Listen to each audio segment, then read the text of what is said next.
Marisha here, and today I'm going to talk about the exciting world of stationery, that is US versus UK differences in stationery. And to begin with, we'll talk about some of the terminology differences. So, this thing at the top of a pencil, in the States, obviously we call this an eraser, but here in the UK, some people refer to this as a rubber. And for my American audience, if you're from the baby boomer generation and older, that might be sort of funny to you because back in the day in like the 50s, rubber was slang for a condom. Obviously, if you're from my generation or younger, that's probably not what's going to come to mind when you hear the word rubber. You're probably just thinking the material. And some Brits do call it an eraser, although they tend to pronounce it more like eraser. Um, but just to be aware, if someone says rubber here in the UK, they're talking about an eraser. On the topic of erasers that come at the top of pencils, I would say that in the UK, I don't see pencils with erasers at the top as often as I would in the States. In the States, it's really hard to find pencils that don't have an eraser at the top. And in the UK, it's kind of the opposite. They exist, but more often you're finding pencils without an eraser at the top. And so there's a much bigger market for the separate erasers, often in fun shapes and things like that.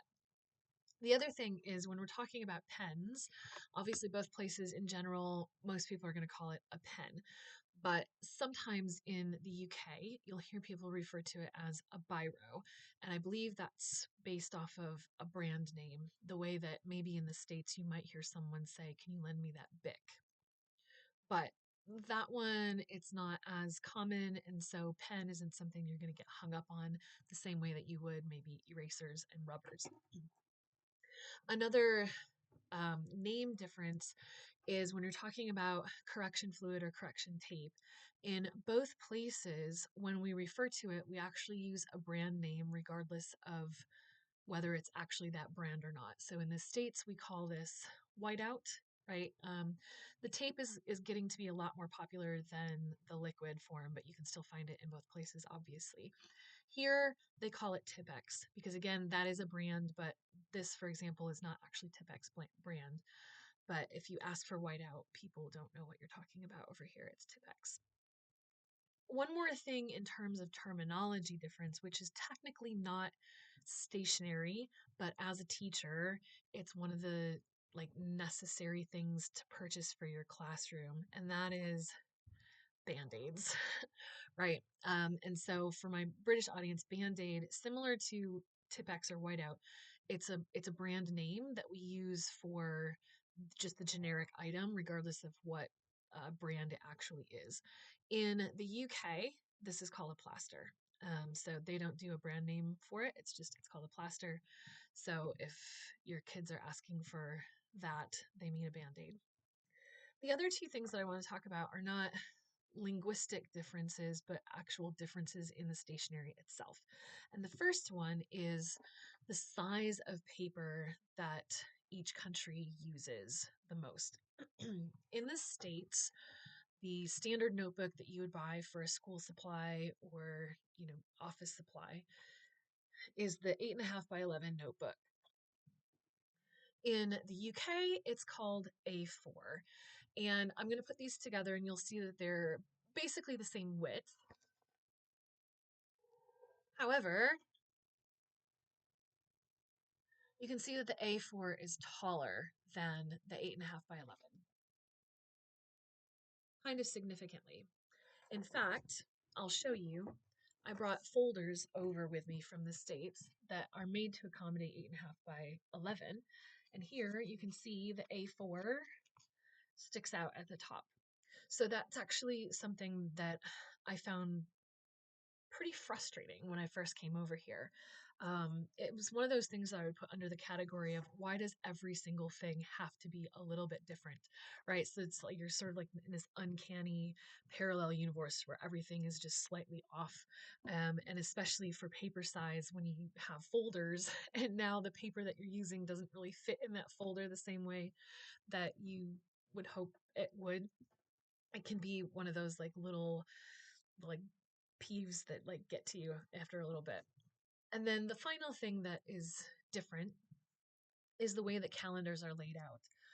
So for my US audience, I have this calendar from the US. It's Michigan.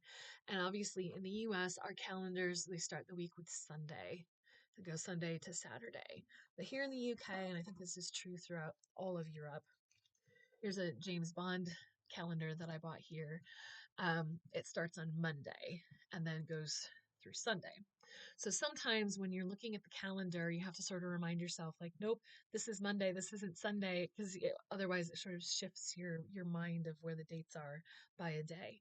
So that's one of the things to kind of get used to. And of course, we also know I can mention that when they write the date, right, they go day, month, year instead of month, day, year. And that is particularly can be particularly frustrating when you're looking at expiration dates on food and you have to remind yourself like, oh wait, no, that didn't already expire because it's actually next month. And so there's always kind of like a little bit of a pause before either looking at expiration dates or also writing the date. Now that I'm teaching and maybe I'm writing a pass for someone, it's like, okay, I have to write the date, but I have to write the way that they would write it so they know what I'm talking about. And a lot of times when I'm asked to give my birthday, for example, like every time you go to the doctor, then you got to get like a prescription filled. The pharmacy asks for your birth date. I always just say the month and then the day instead of using all numbers, because I feel like that's easier and there's less room for error if I just say the name of the month instead of just using numbers for that. So, those are a few of the differences on the stationery front that might trip you up if you're in the office, or like me, you're starting teaching in the schools or in some other way using stationery in your daily life and have to discuss it with other people or adjust the way that you are organizing things because the size of paper is different, etc. Like, subscribe, tell your friends how gnarly this channel is, and I'll see you next time.